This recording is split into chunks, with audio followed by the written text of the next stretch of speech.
Well, I think it does seem like we're headed into a recession here in 2023. The magnitude of that recession is debatable, but I think it's at least a light to moderate recession. Potentially, it's on the order of 2009. So I think it's wise to kind of like prepare for the worst, hope for the best, prepare for the worst. Don't get too adventurous. Like, watch out for margin debt. I would really advise people to not have margin debt in a volatile stock market. And, from a cash standpoint, keep powder dry. You can get some pretty extreme things happening in a down market. Like Brett Johnson, who was the CFO of SpaceX, was at Broadcom in 2000.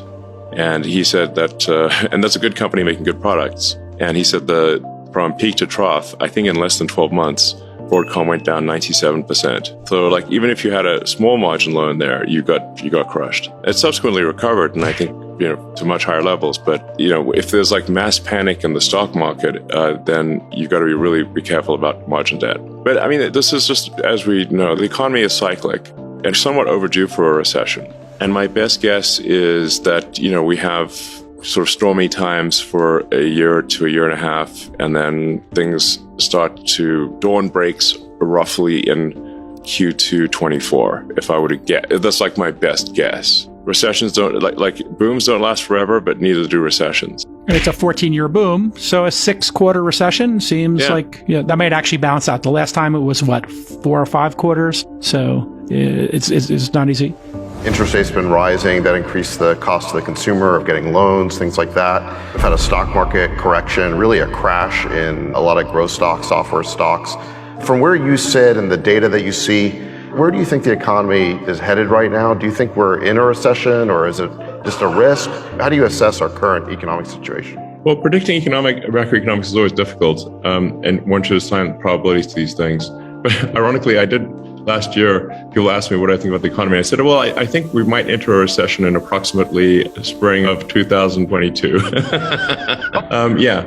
Now, the thing is that recessions are not necessarily a bad thing. I've now been through a few of them. And what tends to happen is if you have a boom that goes on for too long, you get misallocation of capital. It starts raining money on fools, basically. It's like any dumb thing gets money. And I'm sure you've seen a few of those. So at some point, it gets just out of control, and you just have a misallocation of human capital where people are doing things that are silly and not useful to their fellow human beings. And then those companies, there needs to be sort of an economic enema, if you will, to have everyone sort of shift uncomfortably in their seats. But eventually the economic enema does its job. It clears out the pipes, if you will. Yes. And sort of the bullshit companies go bankrupt, and the ones that are doing useful products are prosperous. And but there's certainly a lesson here that if one is making useful product and has a company that makes sense, make sure you're not running things too close to the edge from a capital standpoint, that you've got some capital reserves to last through irrational times. Because in the past, when there's been a recession, it has gone, it's amazing, it's flipped like a light switch. I mean, David, do you remember this when from the PayPal, ex-PayPal days, when we raised $100 million in March of 2000, and we had, the demand was so high, we had people like VCs, like just literally without even a term sheet, wiring money into our account. They literally were like sleuth out our bank account number and wire money in. And we're like, where'd this come from? And it's like, so it was like, there was literally fire hosing money in March of 2000. And then in April 2000, the market went into free fall, and it went from raising money was trivial to even good companies could not raise money in a month. So it's just important to bear in mind, like that, PayPal almost went bankrupt in 2000. We came close, but thankfully we'd raised that $100 million in March 2000, without which we would be in game over, basically. And we kind of saw it coming. So it's like we got the X-Confinity merger done in like 3 weeks and raised $100 million.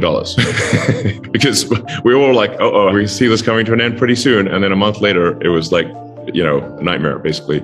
And make sure if you're a healthy company, you got some capital to get through things. And then watch your costs. And if it is a recession, which more likely than not, it is a recession. I'm not saying it is, but it probably is. Then just watch your cash flow and get to positive cash flow as soon as you can. So I think we probably are in a recession, and that recession will get worse. But these things pass, and then there will be boom times again. So it'll probably be some tough going for, I don't know, a year. maybe 12 to 18 months is usually the amount of time that it takes for a correction to happen. The obvious reason for inflation is that the government printed a zillion amount of more money than it had, obviously. It's like the government can't just, have issued checks far in excess of revenue without there being inflation. Velocity of money held constant. So unless there's something would change with velocity of money, but if the federal government writes checks, they never bounce. So that is effectively creation of more dollars. And if there are more dollars created, then the increase in the goods and services output of the economy, then you have inflation. Again, velocity of money held constant. But this is very basic. This is not like, super complicated. And if the government could just issue massive amounts of money and deficits didn't matter, then why don't we just make the deficit 100 times bigger? Okay. Yeah, and the answer is you can't, because it will basically turn the dollar into something that is worthless. And various countries have tried this experiment multiple times. It's not like, I wonder what happens if this is done. Yeah. Have you seen Venezuela? Like the poor people of Venezuela have been just run roughshod by their government. And so obviously you can't simply create money. The true economy is very important. Like the true economy is the output of goods and services. It's not money. It's literally what is the output of goods and services. Money is simply a way for us to, or anything that you call money, is a way for us to conveniently exchange goods and services without having to engage in barter, and also to shift obligations in time. Those are the two reasons that you have money. This thing called money. It's really it's a database. Money is an information system for labor allocation and for exchange of goods and services and for translating in time. And the quality of that information is a function of, it's like you can apply information theory to money. And I think it helps explain why one money system or why one action is better than another. And so just like an internet connection, you'd want something that's high bandwidth, low latency and jitter, and is not dropping packets, does not have a lot of errors in the system. And the same is true of money. And really, like you said, what did PayPal really do? That it helped improve the bandwidth, the speed at which money could move. Instead of mailing checks back and forth, which amazingly, that was what people did in 2000, you could now do real-time exchange of money, and now you could ship your goods immediately instead of mailing a check and waiting for the bank to clear the check. So the ultimate thing that with PayPal, or if it sort of was in the X.com, less sort of niche payments and more sort of broad financial, would be to simply disintermediate all the heterogeneous COBOL databases out there running on mainframes doing batch processing, and have a single real-time system that was secure and not batch processing. So it would just be, from an information standpoint, more efficient. And eventually all the batch processing COBOL mainframes operated by the banks would cease to exist. I sure hope we don't need a war. There will be certainly, an economic competition that I think will blow people away when they realize just how competitive they have to be competitive with companies in China. It's very difficult. Tesla is competitive because we have an awesome team in China. Tesla is sort of pretty far out there in terms of work ethic anywhere in the world. So the Tesla work ethic in the US, I think, is substantially greater than any other car company or any large manufacturing company that I'm aware of. Look, I think the point of a company is to produce useful products and services for your fellow human beings. It is not, some political gathering place or a thing where that's the point of a company. I'd say it's, politics and other stuff should let's not lose sight of why companies should exist. I have been guiding our portfolio company CEOs to be at cash flow break even now or extend runway to Q1 2025. And they're 25. Yes, because Elon and I are kind of roughly in the same place we have been for a while, which is mid 24 is when the recession ends, and you need to give yourself 2 to 3 quarters of buffer so that you can go and raise a round, which takes 1/4 to 2 quarters. And once you start to get escape velocity out of a recession, having money through end of Q1 2025, I think, is a minimum requirement. And, of the companies that I think were the most precariously positioned, there was 5 of them that got their acts together and really did it. But these are all CEOs of companies that, if you said them, you would know some of them. Yeah, I said Stan Druckenmiller. He, as you recall, last year he predicted that inflation would be lasting. This was the spring of 2021 when transitory was the word of the day.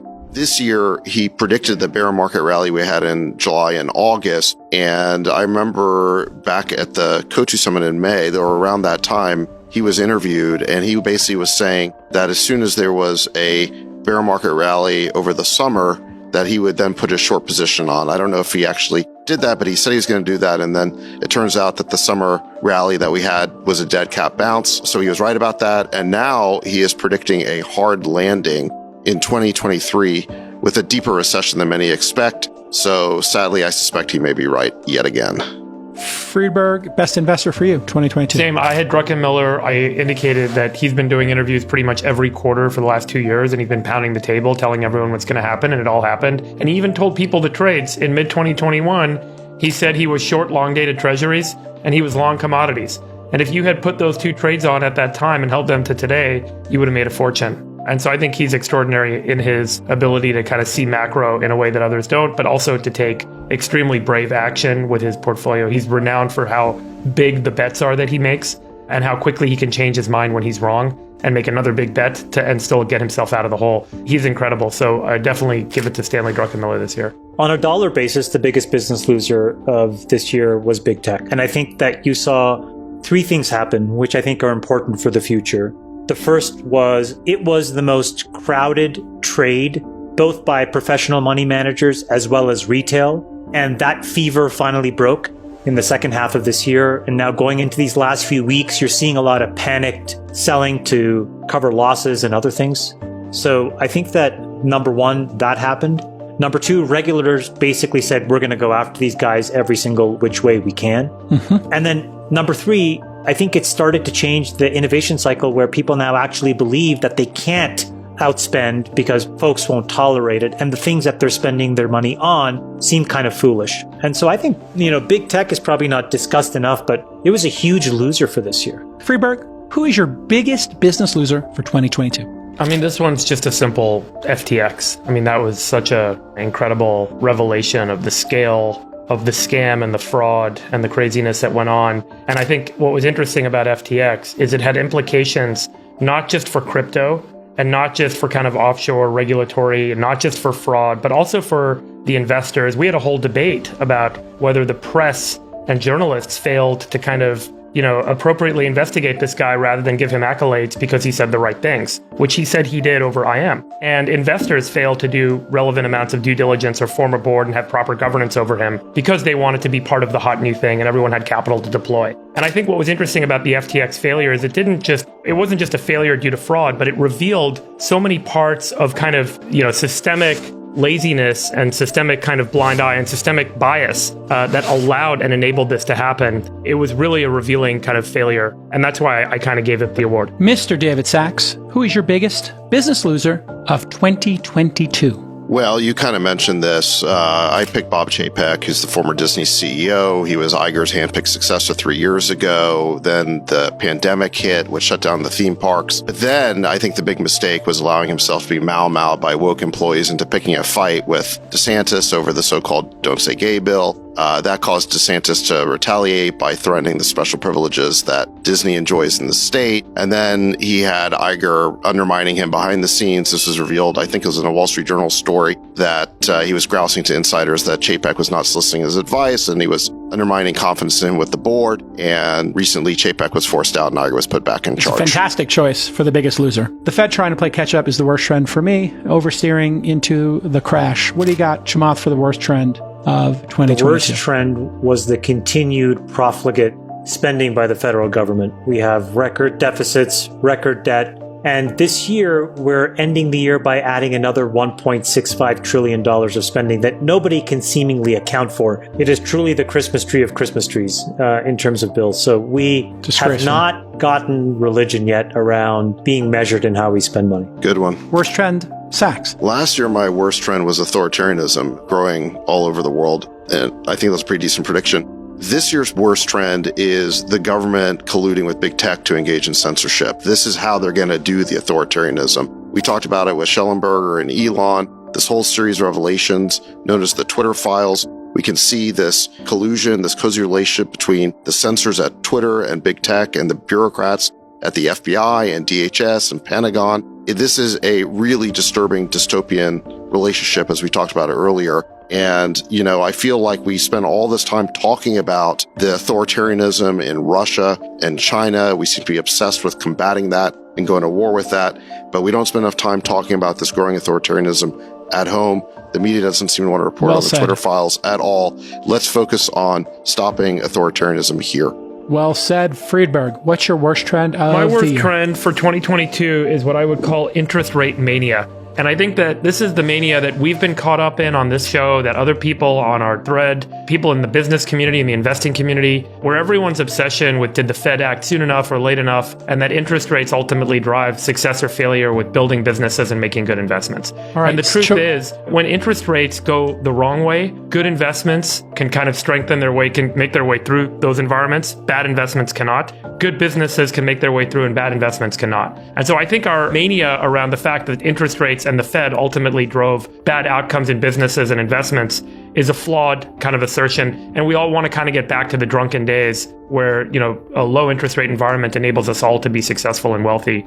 And I think that that's kind of changed. So I think it's time for us to get away from the interest rate mania and focus more on solid investing and solid business.